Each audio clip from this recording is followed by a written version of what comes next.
तो वैसे अगर जो है आप लोगों का हेयर फॉल होना स्टार्ट हो चुका है तो आप जो है जितने मर्जी ट्रीटमेंट कर लें, जितनी मर्जी रेमेडीज़ कर लें, आपका हेयर फॉल जो है नहीं रुकेगा। और अपने हेयर को ग्रो करने के लिए और वापस लाने के लिए इस टाइम वर्ल्ड के अंदर जो सबसे बेस्ट जो है मेथड चल रहा है वो हेयर ट्रांसप्लांट का है, जिसके अंदर जो आपको 100% जो है वो आपको रिजल्ट भी मिलते हैं और 100% सेफ मेथड भी है। सो गाइस आज जो है हम आपको स्टेप बाय स्टेप बताने वाले हैं कि किस तरीके से आपका हेयर ट्रांसप्लांट होता है। तो यहाँ पर डॉक्टर साहब मौजूद हैं जिन्होंने सारा हेयर ट्रांसप्लांट जो है वो करना है, ए टू जी स्टेप हमें बताने हैं और हमारे ज़हन के अंदर जितने भी क्वेश्चन आने वाले हैं वो भी सारे जो है इन्होंने गाइड करने हैं। तो डॉक्टर साहब आप मुझे ये गाइड करें कि हेयर ट्रांसप्लांट बेसिकली क्या होता है, बेसिकली ये क्या चीज़ है और आजकल आप इसको किस तरह देखते हैं कि मतलब बहुत से लोग जो हैं वो रेमेडीज़ यूज़ कर रहे होते हैं डिफरेंट किस्म की, तो किस तरह ये डिफरेंट है? जी। देखिए, हेयर लॉस ऑलमोस्ट आजकल हर दूसरे मेल का प्रॉब्लम है, जी या कॉमन है। 70-80% लोगों का हेयर लॉस प्रॉब्लम है। सबसे बड़ा जो कॉज इस वक्त आ रहा है वो जेनेटिक है, जी फैमिलियल हिस्ट्री वाला है, हेयर लॉस है। अगर किसी जगह पे बाल चले गए हैं तो वहाँ पे उनको वापस लाने का तरीका हेयर ट्रांसप्लांट है। ठीक है। ये बड़ी क्लियर कट बात है, किसी तेल से, किसी जेल से, किसी चीज़ से बाल वापस नहीं आते। जो आपके ऑलरेडी वीक बाल होते हैं वो उससे बेहतर हो सकते हैं, कुछ डिले कर सकते हैं आप थोड़ा सा? डिले कर सकते हैं आप हेयर लॉस को। अगर आपका 2 साल में होना है तो रूटीन में मेडिकेटेड प्रोडक्ट से, हम्म, प्रॉपर ऑथेंटिक मेडिकेटेड प्रोडक्ट से उसको 3-4 साल तक लेके जा सकते हैं। लेके लेकिन अल्टीमेटली क्योंकि आपके जीन्स में लिखा हुआ है तो हाँ, बाल गिरने हैं। लेकिन नया बाल नहीं यानी कि निकल नया सकता बाल है। आपका सिर्फ ट्रांसप्लांट से आएगा। सही। ठीक है, अभी बाकी जो ट्रीटमेंट्स हैं, जो स्टेम सेल या एक्सोसोम है, वो भी ट्रायल फेसिस में है। अभी किसी का भी इतना सॉलिड रिजल्ट नहीं आया कि वो हेयर ट्रांसप्लांट को कम्पीट कर सो सके। गाइस यहाँ पर जो है मैं हेयर ट्रांसप्लांट होता देख रहा हूँ, मेरे माइंड के अंदर बहुत सारे क्वेश्चन आ रहे हैं जो कि आपके ज़हन में भी आ रहे होंगे, भर भर के क्वेश्चन आ रहे हैं। ये भी पूछना, ये भी पूछना, ये सारे क्वेश्चन जो है मैं आज पूछूंगा। कॉस्ट भी हम इससे पूछे कि डॉक्टर साहब से क्या कॉस्ट आ जाती है, हर तरह के क्वेश्चन जितने भी आपके माइंड में आएंगे या मेरे माइंड में, वो मैं पूछ लूँगा ताकि जो है आपके ज़हन के अंदर जो है क्लियर पिक्चर हो जाए कि हेयर ट्रांसप्लांट होता कैसे है, क्या क्या चीज़ें हैं। टोटल ए टू ज़ेड छोटी-छोटी चीज़ें जो है मैं पूछने की कोशिश करूँगा। तो डॉक्टर साहब मैं आपसे पूछना चाहता हूँ कि ये हेयर ट्रांसप्लांट जो है इसके स्टेप्स कितने हैं? मतलब 4-5 स्टेप हैं, उनके बारे में थोड़ा-थोड़ा हमें गाइड कर दें ताकि एक जो है ना फ्लो बन जाए कि हमें पता लग जाए कि कितने इसके स्टेप्स हैं। फर्स्ट ये होता है, सेकंड ये होता है, थर्ड। ठीक है, बिल्कुल। अच्छा, हेयर ट्रांसप्लांट के जो स्टेप्स हैं ना, जी, वो हर डॉक्टर अपने अकॉर्डिंगली कस्टमाइज़ करता है कि कौन सा पहले करना है, कौन सा बाद में, लेकिन मेजॉरिटी स्टेप्स जो हैं वो सेम ही है। ठीक वो है। ये है कि पेशेंट का सबसे पहले एक हेयर लाइन ड्रा करना, उससे डिस्कशन करना कि ये आपकी हेयर लाइन बन जाएगी। हुँ, और फिर अगर वो आप डॉक्टर भी एग्री है, पेशेंट भी एग्री है, हुँ। तो हम उस स्टेप को एक जैसे कहते हैं कंसोलिडेट करके अगले स्टेप की तरफ जा सकते हैं। यानी कि पहला स्टेप हमारा कंसल्टेशन है। उसके कंसल्टेशन अंदर है, आपने प्रॉपर कंसल्टेशन करनी है। बिल्कुल कंसल्टेशन करनी है, उसको दिखाना है कि जी ये एक हेयर लाइन आपकी बन सकती है, ये ठीक आपका है। इतना एरिया कवरेज होगा आपके हेड टाइप के अकॉर्डिंगली और इतना रिजल्ट आएगा। ये ठीक बताना है। भी बहुत ज़रूरी है कि इसको आइडिया देना कि हुँ, ओवरनाइट आपको इतने ज़्यादा बाल नहीं लग सकते कि आपकी सारी वो हुँ, रिक्वायरमेंट खत्म हो जाए और कि लुक चेंज हो जाएगी। हुँ, अगर आप फॉर एग्जांपल 30 साल के अगर आपके बाल चले गए हुए हैं और आप उसकी वजह से 45 के नज़र आए, तो एटलीस्ट आप 30 साल के नज़र तो आए हेयर लाइन की, हेयर हुँ। लाइन बन के फ्रंट हाफ ट्रांसप्लांट होने के बाद। यानी कि मुझे ये समझ आ रहा है कि आप जो है पेशेंट को गाइड करते हैं प्रॉपर, ए बिल्कुल, टू ज़ी आप गाइड करते हैं। बिल्कुल, और बिल्कुल। जो दूसरा स्टेप है उसके अंदर आप ये लाइन्स ड्रॉ करते हैं ये उस सारी? हाँ, गाइड किया, उसकी ड्राइंग की, उससे पहले हमने इनके ब्लड टेस्ट चेक किए सारे, ठीक है। कि ब्लड टेस्ट ठीक है सारे, कोई खुदा ना हुँ, सा शुगर, ब्लड प्रेशर, हेपेटाइटिस कोई इस तरह का इश्यू तो नहीं है। हुँ। ये हमने लाज़मी करना था, मेडिकल प्रोसीजर है एक पूरा ये। यानी कि हेयर ट्रांसप्लांट से पहले जो स्टेप्स हैं वो हुँ, उनमें आप कह रहे हैं कि आप इनके सारे टेस्ट करते हैं, बिल्कुल, ब्लड के हर चीज़ के, यानी हाँ। कि और इसके अलावा कोई इनकी इन्फेक्शन तो नहीं हो मेडिकल सकता? हिस्ट्री पूछते हैं कि कोई मेडिकली कोई इश्यू तो नहीं है, खुदा ना सा किसी को कोई दवाई तो नहीं ले रहा जो हमारी अपनी मेडिसिन से काउंटर कर रही हो, हमारी मेडिसिन के अगेंस्ट चल रही हो। फिर उसके बाद जो है वंस ड्राइंग, फिर वो ड्राइंग होती है, ड्राइंग भी हो जाए, इनकी ट्रिमिंग होती है। जो ठीक बाल है। है ना सारे हम ट्रिम करते हैं, फ्रंट बैक यानी से कि अब सारा मैं ट्रिम, देख सकता हाँ। हूँ ये आपने ड्राइंग के, यानी कि उसके अकॉर्डिंग ही आप उसके सारा कर रहे अकॉर्डिंगली हैं। हम सारा करेंगे, हाँ। सबसे मेन चीज़ ही ड्राइंग है ना, उसी ने आपका ट्रांसप्लांट की लुक डिसाइड करनी है। ठीक ये है, मैं देख रहा हूँ ये आपने उसके ऊपर लाइनें लगाई, आप उसी के अकॉर्डिंग सारा काम कर रहे हैं। बिल्कुल।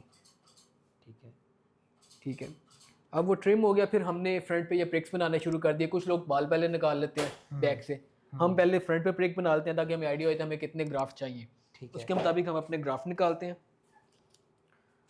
और मतलब उसके मुताबिक हम अपने ग्राफ निकालते हैं, हुँ, और फिर हम यहाँ पे एक एक करके बाल लगाते हैं। ठीक ये है। टोटल स्टेप्स हैं ट्रांसप्लांट के, हुँ, जो टोटल कोई 5 से 6 घंटे में होते हैं। मतलब पेशेंट से कंसल्टेशन, हुँ, उसकी blood test, medical history check करना, हुँ, उसकी ड्राइंग करना, उसका ठीक है। लोकल एनेस्थीसिया करना, फिर हुँ, फ्रंट पे प्रिक्स करना, ठीक है। पीछे से बाल निकालना और लगाना। ठीक है। ये सारे इसके मेन स्टेप्स हैं। आप जब यहाँ पे कर रहे होते हैं आप किस तरह काउंट करते हैं कि ये जो है इतने बाल हमें यानी कि हो गए हैं ये हमारे जैसे? पास स्पेशल एक काउंटर है हुँ, जो ऑपरेट हो रहा है, साथ आपको जो आवाज़ आ रही है साथ टिक हाँ, टिक, ये टिक काउंटर टिक। चल रहा है साथ ही। ठीक है, जितने प्रिक्स हैं वो सारे हमारे काउंट हो रहे हैं यहाँ पे। ठीक है। फिर आप उसी के अकॉर्डिंग पीछे से निकालेंगे, ज़्यादा हाँ, नहीं आप निकालेंगे। वो ऑलमोस्ट हमें एक आइडिया हो जाता है कि इतने ही ग्राफ निकलेंगे और प्लस माइनस उतने ही होते हैं वो।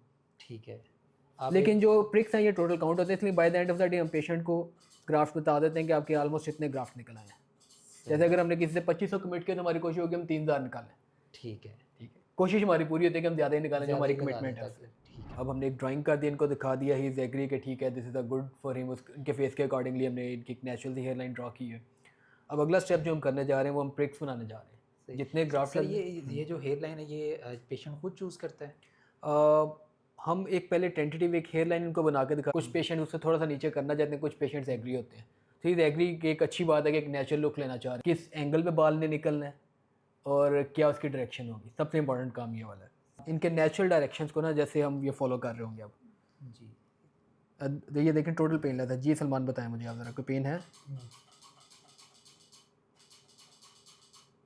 ये देखें जहाँ जैसे डायरेक्शन आ रही है ना, मेरा ये हैंडल की डायरेक्शन चेंज हो रही है यहाँ पे। ये आप जो स्टेप कर रहे हैं ये कौन सा स्टेप है इसका? ये प्रिक्स साइटिंग इसे कहते हैं हम, ठीक है। जिसमें हम एक माइक्रो ब्लेड से ना एक एक बाल के लिए उसके एंगल डायरेक्शन डेंसिटी बना रहे हैं। सही। नीडल है, जी। ठीक है, स्मॉल साइज़ का ब्लेड कह लें। जो इसमें आप जहाँ जहाँ पे बाल लगना है ना, जी, जी। ये वहाँ पे हम उसका निशान बनाते जा रहे हैं। अब सही। इसमें ये बालों की डायरेक्शन के अकॉर्डिंगली भी चल रहा है और स्किन से कितना उठा होगा बाल वो भी चल रहा है, और कितने घनेपन पे लगेगा ये आपको नज़र आ रहा है। ठीक है। ठीक है, आप यहीं पे डिसाइड कर लेते हैं कि हमने इसके अंदर ही बाल लगाना है। हाँ, और डायरेक्शन भी यहीं पे डिसाइड कर डायरेक्शन लेते भी यही पे होगी, घनापन भी हो गया, सारा एक मैप बन रहा है बेसिकली हैं। ये। ठीक है।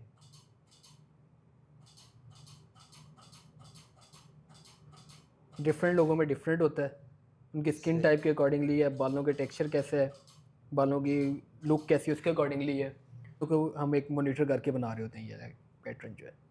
अच्छा डॉक्टर साहब, मैं ये पूछना चाहता हूँ कि आप कैसे डिसाइड करते हैं कि एक पेशेंट जो है उसके हेयर ट्रांसप्लांट होने वाला है या उसका पीआरपी से चल जाएगा, या हाँ, कौन सा पेशेंट जो है ये वो आपके लिए सूटेबल है? ट्रांसप्लांट का सबसे इंपॉर्टेंट क्वेश्चन यही वाला है कि कौन सा पेशेंट ट्रांसप्लांट के लिए सूटेबल है और कौन सा ट्रांसप्लांट के लिए सूटेबल नहीं है, और पीआरपी या बाकी मेडिसिन से इंप्रूव हो सकता है। जी, अगर तो बाल अवेलेबल हैं और पतले हो गए हैं जी। और हेड केस वाले पार्ट में जैसे वर्टेक्स या क्राउन कहते हैं यहाँ पे थिनिंग है, ठीक तो है। फिर तो हम पीआरपी और मेडिकल मैनेजमेंट से उसको बेहतर कर सकते हैं। सही है। ठीक है, या अगर फ्रंट पे बाल थोड़े पतले होने शुरू हुए तो हम पीआरपी और ट्रीटमेंट से उसको बेहतर कर सकते हैं। लेकिन जैसे इनके केस में भी आप देख लें कि बाल चले गए हैं, हाल ही ये जगह है, जी, ये बिल्कुल साफ़ हो गई ठीक है, तो यहाँ पे हम ट्रांसप्लांट के बगैर कुछ नहीं कर सकते।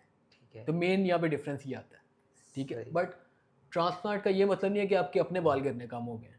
हम्म, जो आपका हेयर लॉस चल रहा है वो चल रहा है, उसके लिए ट्रांसप्लांट के बाद भी आपको मेडिसिन पीआरपी करना पड़ेगा पीछे वाले बालों को बचाने के लिए। सही ये है। इंपॉर्टेंट कंसेप्ट है।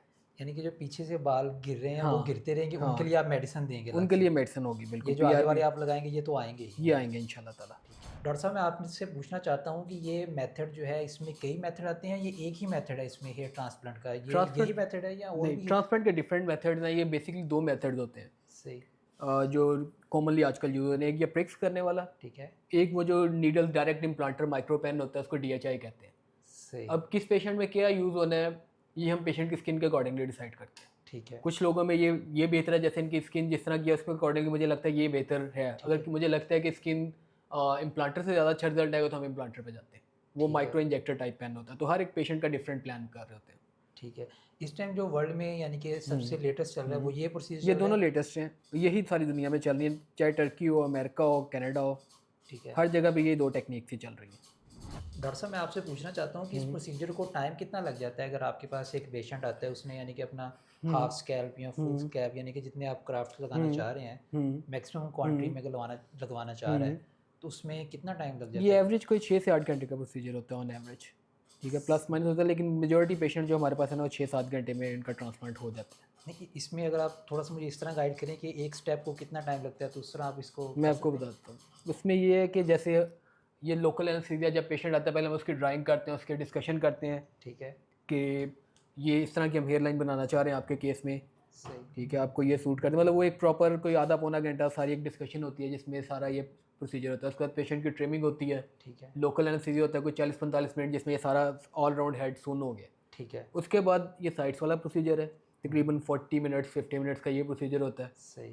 फिर उसके बाद पेशेंट के बैक से हम बाल लेते हैं, 1 से 1.5 घंटे का वो प्रोसीजर है। ठीक है। ठीक है, फिर पेशेंट को लंच ब्रेक और 1.5-2 घंटे के बाद मेरे जो बाल लगने हैं सारे, तो सही। ओवरऑल कोई 6-7 घंटे का ये प्रोसीजर बन जाता है हमारे पास। सही हो गया। अच्छा डॉक्टर साहब, जब इनका हो जाएगा यानी कि उसके बाद ये आफ्टर केयर करेंगे, ये कितने दिनों बाद अपने यानी कि रेडी लाइफ में जा सकते हैं, वर्क पे वापस जा सकते हैं? हाँ, अच्छा ये जो है ना, जब हम इनको ये ट्रांसप्लांट करेंगे ना, तो इनके यहाँ पे हम बैंडेज एक बांध देंगे, ठीक है। पीछे से आगे तक बैंडेज, ये वाला एरिया खाली होगा, पीछे वाले एरिया से बैंडेज आगे टर्बन की तरह एक आई होगी आगे। सही।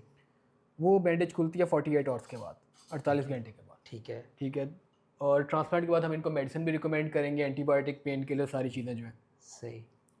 तो वंस ये बैंडेज खुल जाती है तो ये सर्जिकल कैप पहन के अपने काम पे जा सकते हैं, इंशाल्लाह ताला पेन भी नहीं होती, अभी भी नहीं हो रही, बाद में भी नहीं होगी, और पेशेंट अपनी नॉर्मल लाइफ 2-3 दिन के बाद शुरू कर सकते हैं। ठीक और है। जो पेशेंट बाहर के मुल्कों से आते हैं और तीसरे दिन फ्लाइट लेके वापस जाते हैं, कई पेशेंट ऐसे होते हैं। ठीक है, मैक्सिमम यानी कि आप 3 दिन कह रहे 3 हैं, दिन आप 3 माइंड दिन में, में आप हाँ, अपने काम पे वापस चले जाएंगे। बिल्कुल। अच्छा डॉक्टर साहब, मैं आपसे ये पूछना चाहता हूँ, ये जो आप कट्स लगा रहे हैं, ये कट्स कितनी देर में यानी कि इनके ख़त्म हो जाएंगे? ये जो कट्स हैं इनके ये रिकवरी कट्स, कितनी हाँ, देर में हो जाएगी? ये कट्स आज ही से लगेंगे, इसमें बाल लग जाएंगे, इसमें ग्राफ्ट लग जाएंगे, हाँ आज ये फिल इन हो जाएंगे। ठीक है। 3-4 दिन के बाद यहाँ पे ना खरेंड बन जाएंगे, जो हाँ बालों जी। के साथ खरेंड होंगे। ठीक है। ठीक है। वो तकरीबन 12 से 14 दिन में वो फॉल ऑफ हो जाते हैं, गिर जाते हैं, साथ ट्रांसप्लांटेड बाल भी गिरने शुरू हो जाते हैं उस वक्त। ठीक है। ठीक है। पहले 2-3 महीने बाल गिरते रहते हैं, सारे ऑलमोस्ट गिर जाते हैं। ठीक है। 3 महीने के बाद ग्रोथ शुरू होती है। नहीं, आप मुझे थोड़ा सा ये गाइड करें कि जब ये बाल आपने लगाए ये गिरे जाएंगे तो फिर किस तरह निकलेंगे? ये इनकी जड़ जो है ना वो अंदर रह गई होगी, ठीक इनकी है। जड़ अंदर होगी, जिसको स्किन वहाँ पे एब्जॉर्ब कर लेगी। स्किन इसको एब्जॉर्ब करेगी, अपने अंदर उसको मेंटेन कराएगी, ठीक ब्लड सप्लाई उसको देगी, उसको फूड देगी। 3 महीने के बाद उसका जो वो शुरू वाला साइकिल है वो खत्म होगा, तो उसके अंदर से छोटा सा एक बड निकलना शुरू हो जाएगा। ठीक है। इसलिए हम कहते हैं कि कोई तीसरे चौथे महीने बाल निकलने शुरू होते हैं, कोई 5-6 महीने में लुक चेंज होनी शुरू होती है, पेशेंट की तसल्ली हुई थी। पहले 2-3 महीने तो पेशेंट भी टेंशन में रहता ना कि बाल नहीं आ रहे। एक फिलिंग सेशन चाहिए होता है दोबारा, एक सेशन में नेचुरल घनापन नहीं बन सकता कभी भी। ठीक है। अच्छी मैक्सिमम डेंसिटी हम कर सकते हैं अकॉर्डिंग टू स्किन टाइप, लेकिन हमेशा एक सेकंड सेशन मेजॉरिटी लोगों में चाहिए होता तो ये जो बाल आप लगा रहे हैं, है। ये जो आगे आप अपने बाल लगाएंगे ये परमानेंट रहेंगे या ये इनका दोबारा से हेयर फॉल भी हो सकता है? ठीक है। ऐसी ये possibility बेसिकली है? बाल हम लेते हैं हेड के बैक वाले एरिया से। 90% लोगों में हेड के बैक वाले बाल नहीं गिरते, ठीक तो है। ये इंशाल्लाह ताला नहीं गिरेंगे। विद एज 10-15 साल बाद आसा पतले हो सकते हैं, क्योंकि सारे सर के बाल पतले होते हैं, लेकिन इंशाल्लाह ताला ट्रांसप्लांटेड बाल नहीं गिरते। ठीक है। ये क्या लगा रहे हैं ये हम इसमें फ्लूइड डाल रहे हैं ठीक है। ताकि ये फूल जाए, क्योंकि जितना फूलेगा उसमें हम काम करेंगे, वापस आएगा तो उसका घनापन ज़्यादा हो जाएगा। ठीक है। ये जो आपने इंजेक्शन लगाया इसके अंदर क्या चीज़ यूज़ होती है? इसमें नॉर्मल सलाइन ड्रिप वाला जो पानी है वो है, ठीक है। और सुन करने वाली दवाई जो लोकल एनेस्थीसिया होता है वो, इसका कॉम्बिनेशन है ये। ठीक है, यानी कि ये सुन भी कर रहा है हाँ। और साथ में स्किन को यानी कि फुला भी रहा रहा है। ठीक है। तो लोग बड़े कंसर्न होते हैं ट्रांसप्लांट के बाद स्वेलिंग के लिए। हाँ, स्वेलिंग सूजन देखा है के कि लिए। वो मैंने वीडियोस हाँ। देखी हैं, वहाँ पे जो आंखों के गिर्द आ जाती है, बिल्कुल। नीचे आ जाती है। ठीक है। अब ये देखें ना, ये इसकी एक लॉजिकल रीज़न है कि हम फ्लूइड डाल रहे हैं स्किन के नीचे, हुड डाल रहे हैं फ्लूइड, ताकि ट्रांसप्लांट अच्छा हो। नीचे से ब्लड वेसल भी जो उनकी नाली जा रही है वो भी डैमेज ना हो, ये भी थोड़ा स्किन फूल जाए, काम ईजी हो जाएगा। तो ये फ्लूइड तकरीबन 100 में से 80 लोगों में खुद बहुत ही यहाँ पे ब्लड वेसल्स के अंदर ही अब्जॉर्ब हो जाता है, ठीक है। बॉडी में अब्जॉर्ब होकर निकल जाता है, ड्रिप का पानी है वो निकल जाता है। कोई 100 में से 20 लोग या मतलब 10 में से 2 लोग आप कह लें कि जिनमें थोड़ा बहुत जो है ना ये स्वेलिंग करता है। ठीक है। ठीक है। वो कोई परेशानी की बात नहीं, अनयूजुअल चीज़ नहीं है वो। ठीक है। इसलिए क्योंकि आपके सामने एक मैकेनिज्म है, उसकी हमने मेडिसिन ऐड की होती है, जिसमें कुछ मेडिसिन जो स्वेलिंग को कम से कम करती है। पट्टी भी हमने ऐसे बांधी होती है, हम बाद में पेशेंट को मसाज का तरीका ही बताते हैं, तो स्वेलिंग ना होने के बराबर रह जाती है, बहुत ही कम सी होती है। अगर किसी के स्वेलिंग हो तो वो कहाँ तक जा सकती है? फेस के निचले हिस्से तक जा सकती है? वो यहाँ तक जा सकती है, और ये यहाँ पे कानों के सामने यहाँ पे अब्जॉर्ब होती है यहाँ पे। ठीक है। तो अक्सर वो, मैंने हाँ। देखा है कि यूट्यूब पे मैंने वीडियोस देखी, उनके ना यहाँ पे आइज़ के नीचे भी होता है, वो फिर क्या कोई यानी कि डॉक्टर ने टेक्नीशियन होगा जिसने किया, या नहीं देखें, किस तरीके से हो सकता है? हर एक की स्किन डिफरेंट बिहेव करती है। ठीक है। स्वेलिंग skin अगर पे है depend भी, करता है। स्वेलिंग है भी तो एक डॉक्यूमेंटेड फैक्ट है जो सर्जरी के बाद हो सकता है। ठीक ठीक है। मेन चीज़ ये है कि आपका डॉक्टर उसको प्रॉपर तरीके से हैंडल करे, पेशेंट को काउंसल करे कि भाई ये चांसेस हैं, तो फिर पेशेंट भी पैनिक नहीं होगा, हाँ, उसको पहले उसका पता कोई हो उसका ना, नुकसान नहीं होता। पेशेंट इन्फॉर्म हो तो फिर उसे कोई हाँ। प्रॉब्लम नहीं, इन्फॉर्म नहीं होगा तो फिर वो फिर पैनिक वो होगा। पैनिक होगा, वो आपको बार बार हम्म। करेगा कि ये क्या हो रहा है। तो डॉक्टर साहब, मैं पूछना चाहता हूँ, ये जो बाल हम लगाएंगे अब इनके ना, तो ये नेचुरल होंगे और ये बिहेव भी नेचुरल बालों की तरह बिल्कुल, ये रहेंगे? नेचुरल इनके अपने बाल हैं, ये बढ़ेंगे भी, इनको कटिंग भी कराएंगे, ये उनका हेयर फॉल साइकिल भी हुआ करेगा, जैसे रूटीन बाल गिरते हैं फिर वापस आते हैं, तो ये बिल्कुल नेचुरल बिहेव करेंगे इंशाल्लाह ताला। तो डॉक्टर साहब, हमें ये गाइड करें कि जो वुमेन्स हैं उनके अंदर भी ये कॉमन है या नहीं हमारे यहाँ? फीमेल का भी ट्रांसप्लांट, हम फीमेल्स भी ट्रांसप्लांट करते हैं, लेकिन फीमेल्स में ना एक डिफरेंस है। जी जी। फीमेल में मेजॉरिटी जो कॉज होती है ना हेयर लॉस की आइडेंटिफाइड हो जाती है। ठीक है। कोई हार्मोनल वजह होती है, कोई न्यूट्रिशनल होती है। जब हम उसको ठीक करते हैं तो उनमें 90% में ट्रांसप्लांट के बगैर ही बाल ठीक हो जाते हैं। मेडिसिन से? हाँ, मेडिसिन से ठीक हो जाए, लेकिन हर महीने हमारे पास 2-3 फीमेल्स होती हैं जिनका हम ट्रांसप्लांट कर रहे होते हैं। अब ये बड़ा है या नॉर्मल है, यानी ये कि- बहुत ज़्यादा बढ़ है, अब अवेयरनेस भी ज़्यादा आ रही है ना। पहले तो फीमेल्स डिस्कस ही नहीं करती थी कि हेयर लॉस हो रहा है, इसका क्या करना है। अब डेफिनेटली जैसे सोशल मीडिया ग्रो कर रहा है, लोगों का एक्सपोजर हो रहा है, तो वो तो अपने बाल ठीक करवाना चाहते हैं और बहुत पेशेंट्स आ रहे होते हैं, फीमेल पेशेंट्स। ठीक है। तो उनका भी आप सेम इसी तरह प्रोसीजर करते हैं? हाँ, उनके हम बाल काटे बगैर करते हैं, काटे बगैर? काटे बगैर होता है उनका। ठीक है, मतलब स्टेप्स यही फॉलो होंगे? स्टेप्स यही फॉलो होंगे सारे। ठीक है। तो डॉक्टर साहब, मैं ये पूछना चाहता हूँ कि ये एक बार आपने प्रोसीजर कर दिया, ठीक है, इसके बाद ये दूसरी बार तो आप कह रहे हैं कि ये रिपीट करना पड़ता है बालों को घने करने के लिए, लेकिन ये बार बार भी करवाया जा सकता है कि जो हमारी स्किन है वो एक बार ही से यानी कि बर्दाश्त कर सकती है? 2 से 3 बार हो सकता है, क्योंकि गैप देखना बीच में काफ़ी है। अगले पहले से दूसरे सेशन के दरमियान ऑन एवरेज साल सवा साल का मिनिमम गैप होता है। ठीक है। तो उसमें स्किन हील हो जाती है आपकी, आप अगला करवा सकते हैं सेशन। लेकिन जो हेड के पीछे से बाल निकल सकते हैं वो लिमिटेड है। हाँ, वो वो लिमिटेड। दूसरे कुछ लोगों में 2, कुछ में 3, इससे ज़्यादा बहुत ही कम लोग होते हैं जिससे ज़्यादा सेशंस में जा सकते हैं। नहीं, जब आप हेड से बाल लेते हैं तो आप सारे ही बाल लेते हैं, कुछ छोड़ नहीं देते हैं नहीं बीच नहीं, में? हम अगर FUE में जा रहे हैं जिसमें सिंगल फॉलिकल वाला जो आजकल काफ़ी ज़्यादा चल रहा है, अभी हम आपको करके भी दिखाएंगे वो, ठीक है। तो हम हर 4 बालों के दरमियान में से एक बाल उठाते हैं। ठीक है, यानी तो कि पीछे बाकी फर्क आपका नहीं पड़ता। 75% 80% एरिया वहाँ पे अवेलेबल होता है, बाल अवेलेबल होते हैं, पर वो इतने होते हैं कि वो कवर कर लेते हैं, फ़र्क नहीं पड़ता उससे। हाँ, जो लोग मिस कमिटमेंट करते हैं 6-6 हज़ार ग्राफ्ट की, 7-7 हज़ार ग्राफ्ट की, सब कुछ उठा लेते हैं, पीछे से भी गंजा कर देते हैं। आगे भी ग्रोथ नहीं आती, पीछे भी फारग हो जाता है। नहीं, बिल्कुल, ये तो बात खराब है कि मतलब पीछे से भी अगले को गंजा हाँ। कर दें। तो तो यानी बस कि वो आप सोशल मीडिया पे पब्लिसिटी के लिए ऐसे काम करते रहते हैं, बट इस चीज़ को डिस्करेज करना चाहिए। जैसे एक लिमिटेड नंबर ऑफ ग्राफ्ट हैं, 2500 3000 अच्छे ग्राफ्ट किसी पेशेंट के लगे और उसका बहुत अच्छा रिजल्ट आता है कंपेयर टू 6-7 हज़ार ग्राफ्ट सिर्फ आप लोगों को दिखाने के लिए लगा दें। सही। पेशेंट को बस उस दिन के लिए वो एक तसल्ली दे के लगा दें, पतले ग्राफ्ट हैं, कटे हुए ग्राफ्ट हैं, आप लगाते जाएं। अच्छा, जो पीछे से आप कितने % बाल ले लेते हैं, मतलब 20%, 30%? 20%, 15 से 20%, इससे ज़्यादा नहीं लेते एक सेशन में, इससे ज़्यादा लेने चाहिए भी नहीं। ठीक है। हर एक की डिफरेंट कैपेसिटी होती है, कुछ लोगों के ज़्यादा भी निकल सकते हैं, कुछ के कम भी, लेकिन मैं आपको एवरेज बताई है। ठीक है। अब हम नेक्स्ट स्टेप स्टार्ट करने लगे हैं, जो FUE है, जो हेड के पीछे से बाल लेने हैं। ठीक है। ये FUE मशीन है, ठीक है। ये इसके अंदर रोटेटिंग पंच होता है जो हर एक फॉलिकल के राउंड जाएगा और उसको बाहर निकालेगा। ठीक है। हेड के पीछे से बाल लेने के 2-3 तरीके होते हैं इनफैक्ट। एक ये जो FUE है जो बहुत कॉमन है आजकल, सही। ठीक है, जिसमें एक एक बाल करके निकाला जाता है। ठीक एक पहले तो उसमें स्ट्रिप पट्टी लेते थे पूरे और बाद में उसको टांके लगाते थे। ठीक है। ठीक है। अब जो तीसरा तरीका है उसमें हम स्ट्रिप भी लेते हैं और FUE भी करते हैं, जिसको हाइब्रिड हेयर ट्रांसप्लांट कहा जाता है, जो बिल्कुल लेटेस्ट फॉर्म है। लेकिन करंटली हम इनका FUE कर रहे हैं क्योंकि इनका डोनर एक अच्छा रीजनेबल डोनर है, जो FUE से हमें अच्छे ग्राफ्ट्स मिल सकते हैं। सही, हम यानी कि सिंगल सिंगल ही सिंगल सिंगल निकालने वाला हम कर रहे हैं, बिल्कुल। ठीक। जी दफ़ा। हाँ जी, ठीक हो आप सलमान? अच्छा।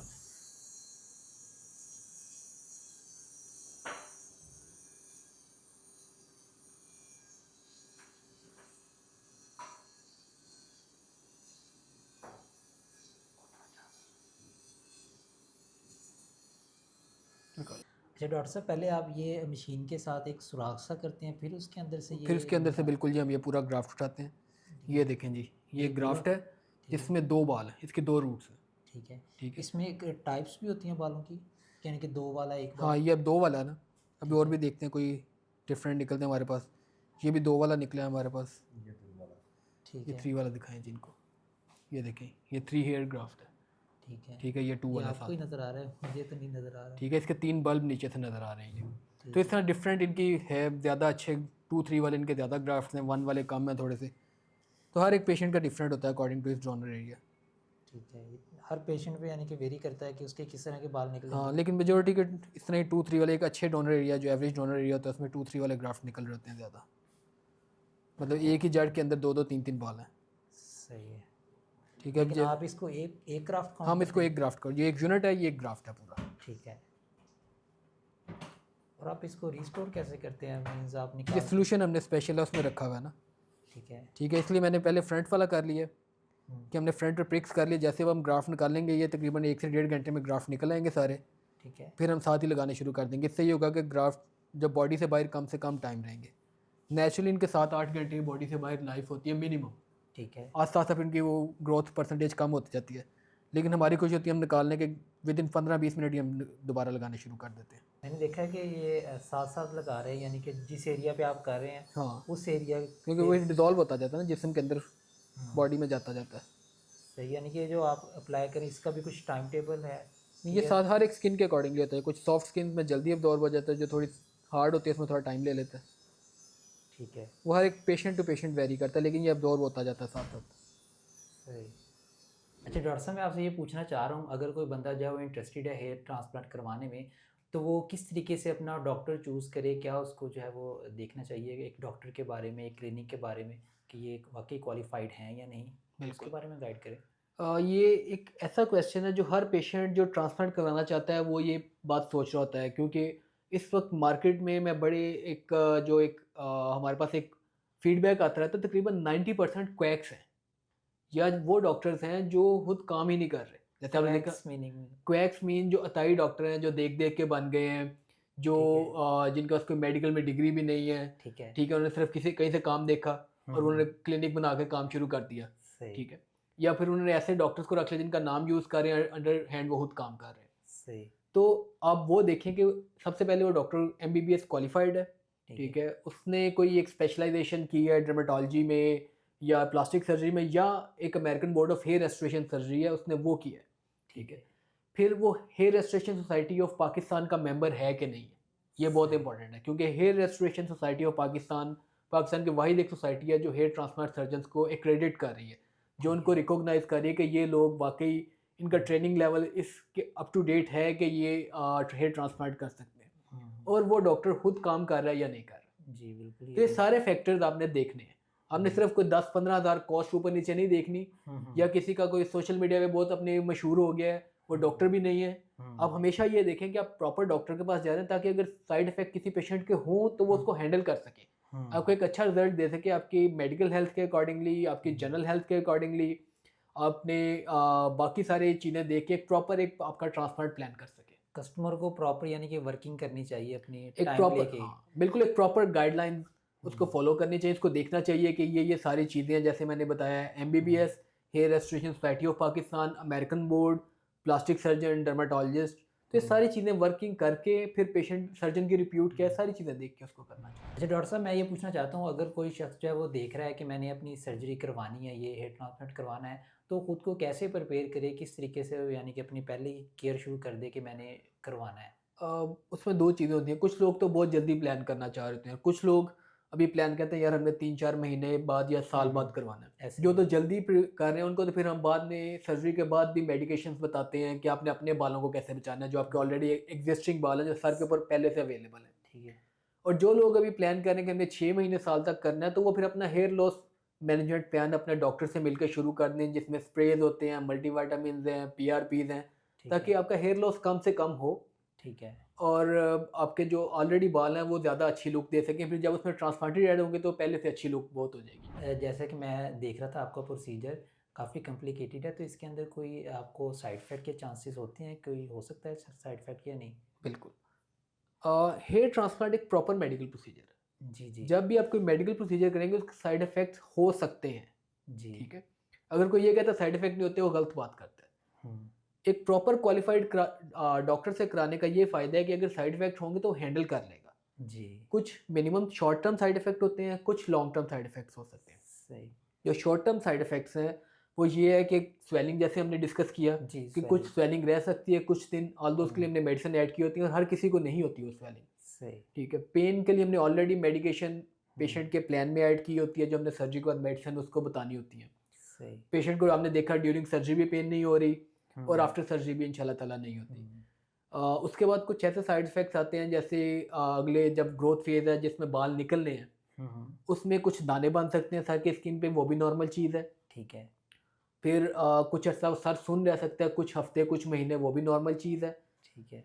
जो एक साइड इफ़ेक्ट आ सकता है स्मोकर्स में, हुँ। जो बहुत ज़्यादा स्मोकिंग करते हैं या इनकी शुगर कंट्रोल नहीं होती, सही। उनमें स्किन पे अल्सर या ज़ख्म बन सकते हैं। ठीक है। ठीक है, उसको मैनेज करना हुँ। कि वो ना कम से कम बने या ना बने, या अगर बने तो उसको ट्रीट कैसे किया जाए, ये एक सही। प्रॉपर क्वालिफाइड डॉक्टर का काम है। और सही है। सबसे बड़ा साइड इफ़ेक्ट ये हो सकता है कि आपके बाल ना आए। हाँ ये ठीक है, तो ये बिल्कुल सारी चीज़ें हैं जो आपका डॉक्टर आपको गाइड कर सकता है कि आपने क्या करना है और कैसे किस लेवल पे कैसे मैनेज करना है चीज़ों को। सो इस पॉइंट के साथ वो भी है कि आपको डॉक्टर ही यानी कि बेहतर चूज़ करना चाहिए। बिल्कुल। वही बात आ और जाती वो है आपको दोबारा ये से। भी गाइड करेगा कि कितना रिजल्ट आ रहा है। एक और साइड हाँ, इफेक्ट जो ये है कि पेशेंट की एक्सपेक्टेशन बहुत बढ़ा दी डॉक्टर जाती है। इतनी हाई कर देता है कि उसे लगता है कि शायद एक सेशन के बाद ही मेरी लुक बिल्कुल कोई इंडियन एक्टर वाली बन जाएगी।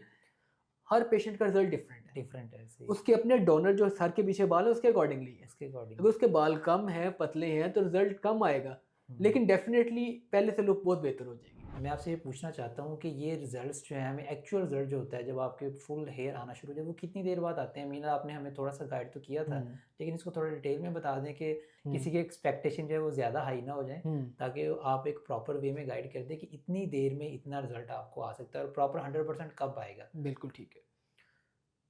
सबसे इंपॉर्टेंट बात, मैं मल्टीपल वीडियोस इस पे मल्टीपल क्लिप्स मेरे सोशल मीडिया पे होते हैं कि ये सबसे इंपॉर्टेंट स्टेप है हम्म। कि जो बाल हम लगाते हैं जी वो अगले 2-3 हफ्ते में गिरने लग जाते हैं। बिल्कुल वो ठीक तो है, हम्म, पहले 3 महीने में जीरो ग्रोथ होती है मेजोरिटी पेशेंट्स की। सही सबसे स्ट्रेसफुल टाइम पेशेंट के लिए वही होता है वही कि होता वो है। हमसे बार बार पूछ होता है कि मैंने बाल लगवाए थे, वो हाँ कहाँ गए। कहाँ गए और ठीक है, तीन, क्योंकि ये वो फेज होता है जिसमें जो बाल की जड़ अंदर रह जाती है, ऊपर वाला बाल गिर जाता है। गिर जाता है। अब वो जड़ अंदर अपने आप को स्टेबल कर रही है, उसको वापस एक्टिवेट होने में ऑन एवरेज 3 महीने लगता है। कुछ लोगों में जल्दी भी हो जाता है, कुछ में थोड़ा सा लेट भी होता है। मैं आपको एवरेज टाइम बता रहा हूँ। तीन ठीक महीने के बाद छोटे छोटे बाल निकलने शुरू हो जाते हैं। चौथे पांचवें महीने में काफी लोग बेहतर होते हैं, लेकिन फुल ग्रोथ नहीं होती वो। सही। कुछ लोग कहते हैं 6 महीने में ग्रोथ आ जाती है। मेरे नज़दीक 6 महीने में 50-60% ग्रोथ आती है। जो फुल मेच्योर एक रिजल्ट है वो 12 से 15 महीने के दरमियान में आता है। काफ़ी लंबा सब्र रखना हाँ, पड़ेगा जिसमें सब्र रखना पड़ता है। ट्रांसप्लांट हाँ वाले पेशेंट को सर्जरी डे पे भी सब्र करना पड़ता है, रिजल्ट के लिए भी करना पड़ता है। लेकिन सबसे अच्छी बात ये है कि जो रिजल्ट होता है वो अल्हम्दुलिल्लाह परमानेंट होता है उसका। बिल्कुल ऐसे ही है। हमने देखा वो है कि भी वो लाइफ चेंजिंग इवेंट होता है। बिल्कुल आप बिल्कुल यानी कि ट्रांसफॉर्म हो जाती है आपकी लुक बिल्कुल एक बार। बिल्कुल। डॉक्टर साहब हमें बताएं कि एक मिसाल है, अब हमने प्रोसीजर सारा करवा लिया, हम्म, ठीक है, अब हम घर चले गए हैं और यानी कि 48 आवर के बाद हमारी पट्टी वगैरह खोल दी है सारी, हमें आफ्टर केयर थोड़ी सी गाइड कर दें कि हाँ, किस तरीके से इसको लेके चलना है, ताकि लोग पहले से ही देख लें हम्म, कि हमने किस तरीके से मैनेज करना है। ठीक है। ट्रांसप्लांट के बाद कुछ चीज़ें बहुत इंपॉर्टेंट होती हैं। जब शाम को पेशेंट हमारे पास से फ्री होकर जाता है, हम उसको एक प्रिस्क्रिप्शन पूरी देते हैं जिसमें एंटीबायोटिक्स हैं, पेन किलर मेडिसिन है, एंटी स्वेलिंग मेडिसिन है, हम्म। जो अगले 5 से 7 दिन आपकी चलनी है। चलिए। पेशेंट की चलनी है, वो उसको वो मेडिसिन रेगुलर लेनी है ताकि किसी किस्म का कोई साइड इफेक्ट ना हो रहा हो। ठीक है। ठीक है, फिर सोने का तरीका बहुत इंपॉर्टेंट है। सही। पेशेंट को हम कहते हैं भाई आप 2 या 3 रखिए, तकिए रख के सीधा लेट के सो सकते हैं। कोई हम्म। ऐसी बात नहीं कि बैठ के सोना है या वो सोना नहीं है। हम्म। आप सोएं, अच्छे तरीके से सोएं। हम्म। 2 से 3 तकिए रख लें ताकि आपका एक प्रॉपर सपोर्ट मिल जाए आपके हेड को। ऑलरेडी हेड के पीछे पट्टी भी होती है, तो वो एक अच्छा सपोर्ट सिस्टम आ जाता है। उससे सही। प्रेशर डालने से कोई नुकसान नहीं होता। ठीक है। फिर कैप, पेशेंट्स पूछते हैं कब पहननी है। जैसे सर्जिकल कैप आपने पहनी हुई है, हम हम्म। पेशेंट को कहते हैं कि ट्रांसप्लांट के 24 घंटे के बाद वो कैप पहन सकते हैं, ठीक है। सिर्फ बाहर जाने के लिए, ठीक है। डस्ट में सनलाइट से अवॉइड करने के लिए, उसको बचाने के लिए। हम्म। ठीक है, घर के अंदर, गाड़ी में, दफ्तर में कैप पहनने की ज़रूरत नहीं है। ठीक है। पहले 5 से 7 दिन वो इस तरह कैप आउटडोर एक्टिविटीज़ के लिए पहने। जो पट्टी है वो 48 आवर्स के बाद खुल जाती है। उसके बाद पीछे सिर्फ पॉलीफैक्स एक क्रीम होती है वो लगानी होती है, वो हमने प्रिस्क्रिप्शन पे लिखी हुई है। ठीक है। 7 दिन के बाद वो पी कैप भी पहन सकता है। ठीक है। ठीक है, 15 दिन के बाद वो हेलमेट भी यूज़ कर सकता है अपना। ठीक है। यानी कि 15 दिन के बाद वो उसके सारा वो यानी उसके कि जो एक क्रस्ट नॉर्मल है, रूटीन हो जाता है। जो खरींड बने होते हैं, वो भी 10 से 14 दिन के दरमियान खत्म उतर जाते हैं मेजोरिटी हम्म। लोगों के। 15वें दिन वो बिल्कुल नॉर्मल होता है। 15वें दिन पे हम उसे कहते हैं कि तुम अपनी जो हेयर लॉस प्रिवेंशन वाली मेडिसिन हमने तुम्हें रिकमेंड की है, जो हम्म। स्प्रेज हैं, मल्टीविटामिन है, जो हम्म। लंबा अरसा चलना है, अब हम्म। आप वो शुरू कर दो और एक ठीक है। नॉर्मल लाइफ अपनी शुरू कर ठीक दो। है, अब 15 दिन में यानी कि प्रॉपर नॉर्मल। हाँ, आप अपने एक्सरसाइज कर सकते हैं, स्विमिंग कर सकते हैं, गेम्स खेल सकते हैं। 15 से 18 दिन के बाद अपना सारा ये काम कर सकते हैं। डॉक्टर साहब एक जो बहुत ही बर्निंग क्वेश्चन आता है कि हम्म, इसकी क्या कॉस्ट है, उसके बारे में हम्म, ज़रा हमें बताएं, क्योंकि बहुत ज़्यादा लोग जो है ना वो ये सुनना चाहते हैं कि कॉस्ट कितनी आ जाती है आपके एक टोटल प्रोसीजर के ऊपर A to Z, यानी कि शुरू से लेके एंड तक। ठीक है। कॉस्टिंग बड़ा इंपॉर्टेंट फैक्टर है। ठीक जी है, जी। क्योंकि उसके अकॉर्डिंगली पेशेंट ने डिसाइड करना है कि मैंने कहाँ से ट्रांसप्लांट कराना है। जी। डिफरेंट लोगों में डिफरेंट कॉस्ट हम्म। होती है। मैं ठीक है। कभी फिक्स कॉस्ट नहीं रखता कि किसी के साथ ज़्यादती ना हो। किसी का थोड़ा ट्रांसप्लांट होना है तो उसकी कॉस्ट हमने ज़्यादा ले ली, किसी का ज़्यादा होना है हमने हम्म। थोड़ी कॉस्ट ले ली। तो अकॉर्डिंग टू इट्स रूट्स होता है। जो सही। मिनिमम सेशन है जो 1000-1200 ग्राफ्ट का है वो 70-80 हज़ार से शुरू होता है। हम्म। अभी डिपेंड करता है कितने ग्राफ्ट लगने, उसके अकॉर्डिंगली उसकी प्राइस आगे चलती रहती है। सही, यानी कि ये क्राफ्ट्स के ऊपर डिपेंड करता आपके है। ग्राफ्ट पे डिपेंड कर रहा होता है। हमारे ठीक है। पास इस तरह का सिस्टम होता है। सो गाइस ये सारी जो है डिस्कशन हमने की है A to Z, सारे जो पॉइंट्स हैं डॉक्टर बुरहान साहब ने हमसे जो है वो क्लियर किए हैं। बहुत अच्छा लगा क्योंकि मेरे एक-एक पॉइंट जो है वो क्लियर हो गया, मेरा भी हेयर फॉल हो रहा है, तो इस वजह से मैं बहुत ज़्यादा क्यूरियस था कि मैं ये सारे क्वेश्चन पूछूँ। और अगर आपके माइंड में कोई क्वेश्चन है वो आप कमेंट्स में लिखें, तो वहाँ पर हम जो है उसका आंसर अगली वीडियो में दे देंगे। अभी जो हम डॉक्टर साहब से जो है इनका एड्रेस पूछ लेते हैं, बाकी इनके जो सोशल मीडिया लिंक्स हैं वो डिस्क्रिप्शन में मैंने लगा दिए हैं, यहाँ पर नंबर भी चला दिया मैंने, वहाँ से आप जो कॉन्टैक्ट कर सकते हैं। बाकी अगर आप क्लिनिक विज़िट करना चाहते हैं तो डॉक्टर साहब अपना एड्रेस जो है बता देते हैं, एड्रेस बता दें सर। जी, हम लाहौर में हैं। सबसे पहला जो क्वेश्चन बहुत ज़्यादा सोशल मीडिया पे पूछा जाता है कि आपकी लोकेशन क्या है? जी, आपने जी। भी यही पूछा है। हम गुलबर्ग लाहौर में हैं, हाली रोड है, ये हफीज़ सेंटर के बिल्कुल बैक साइड पे आता है ठीक है। और क्लिनिक का नाम है WB एस्थेटिक। वो आप चला हाँ, दीजिएगा नीचे हाँ, ताकि पेशेंट्स के लिए आसानी हो जाए। हाँ, वो मैं आपका लिंक लगा दूँगा ना, तो बिल्कुल, वहाँ पे जो है लोग आपको कॉल भी कर सकते हैं और आपका जो आपका पोर्टफोलियो बना है वो भी देख सकते हैं बिल्कुल और ठीक, आपसे कॉन्टैक्ट कर सकते हैं। बिल्कुल ठीक। सो गाइस आज की वीडियो यहीं तक थी, अगली वीडियो तक के लिए बाय।